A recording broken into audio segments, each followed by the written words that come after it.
இன்றைக்கான mini vlog பார்க்கலாமா? School leave விட்டதும் போதும் நம்மக்கிட்ட வேற ஹெவியாக எதிர்பார்க்குறாங்க. நான் ஸ்கூல் இருக்கிறதே தேவலான்னு சொல்கிறேன். அந்தந்த நேரத்துக்கு சாப்பாடு குளிக்கிறது டான் ரெடியாகி நிற்பாங்களா? இப்போ நம்ம பின்னாடியே நின்று சொல்ல வேண்டியதாக இருக்குது. என்ன ஒன்று, காலையில் அரை மணி நேரம் கொஞ்சம் ரிலாக்ஸாக இருந்துச்சு நம்ம வேலை பார்க்கலாம், அது ஒன்று தான். இதில் ஈவினிங் ஸ்நாக்ஸ் வேறு. இன்றைக்கி எனக்கு பிடிச்சதுன்னா நாளைக்கு உங்களுக்கு பிடிச்சது, அப்படி தான் சொல்லி வச்சுருக்கேன். இங்கே அந்தமானில் செம்ம மழை பெஞ்சிட்ருக்கு. எனக்கு சூடாக புட்டு சாப்பிடணும் போல் இருந்துச்சு. புட்டுக்கு மாவில் தண்ணி தெளித்து வைப்போம் இல்லையா, அதுக்கப்புறம் மிக்சர் ஜாரில் போட்டு ஒரு ஓட்டிட்டா கட்டி இல்லாமல் நல்லா உதிரியாக இருக்கும். அதோடு நிற்காமல் திடீர்னு ஒரு ஆசை, அதிரசம் சாப்பிட்ணும் போல்.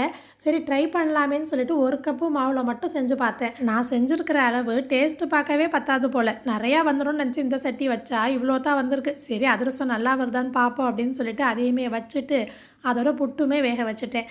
நான் செஞ்சு முடித்ததுமே மோமோஸ் வேணும், பீஸா வேணும்னு லிஸ்ட்டு பெருசாக போயிட்டு இருந்துச்சு. சரி நாளைக்கு பார்க்கலான்னு சொல்லிட்டு இன்றைக்கி சீனி தான் போட்டு மிக்ஸ் பண்ணியிருந்தேன். ஏன்னா வீட்டில் ஜாம் பண்ணுறேன், பூஸ்ட்டு பண்ணுறேன்னு நாட்டு சக்கரெல்லாம் காலி பண்ணிட்டேன். இனிமேல் வாங்கினா தான் உண்டு.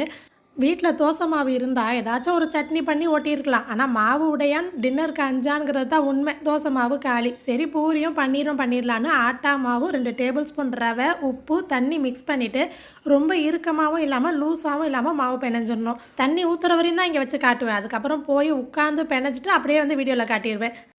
பன்னீர்னா ஒன்று கடாய் பன்னீர், இல்லைனா பன்னீர் பட்டர் மசாலா, இந்த 2 தான் செய்கிறது. சரி அதை தாண்டி இன்றைக்கி ஏதாவது புதுசாக ட்ரை பண்ணலாம் அப்படின்னு சொல்லிட்டு வெங்காயம்லாம் ஃப்ரை பண்ணி எடுத்துகிட்டு தக்காளி கூட மசாலா சேர்த்து அரைச்சி எல்லாத்தையும் போட்டு மிக்ஸ் பண்ணி ஒரு மாதிரி பண்ணேன். ஆனால் டேஸ்ட்டு நல்லாவே வந்துருச்சு. சில நேரம் பார்த்து பண்ணும்போது நல்லாவே வராது. அப்படி இப்படி போட்டு பண்ணும்போது டேஸ்ட்டு சூப்பராக வந்துடும். அப்போ வீடியோ எடுத்துருக்க மாட்டேன்னா சரி எதுக்கும் வீடியோ எடுத்து வைப்போம், நல்லா வந்தால் ஷேர் பண்ணலாம், இல்லைனா அப்படியே டெலீட் பண்ணிடலாம்னு நினச்சேன். ஆனால் டேஸ்ட்டு சூப்பராக வந்துருச்சு.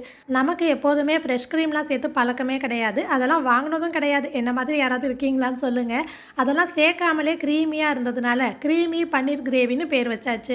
இப்படி திரட்டும் போது மாவு சேர்க்க வேணாம், அப்புறம் எண்ணெயில் கருப்பாக கிடக்கும். தேவைப்பட்டால் எண்ணெய் மட்டும் ஸ்ப்ரே பண்ணி தேய்ச்சிக்கோங்க. நான் சின்ன சட்டி வச்சுப்பேன், கம்மியான எண்ணெய் தான் சேர்த்துப்பேன். ஏன்னா டீப் ஃப்ரை பண்ண எண்ணெய்லாம் மறுபடியும் யூஸ் பண்ணக்கூடாதுன்னு சொல்லுவாங்க இல்லையா.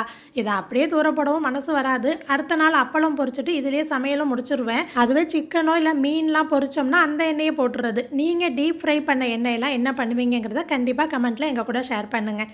இந்த ஷார்ட்ஸ் பார்த்தவங்களுக்கு தேங்க்யூ.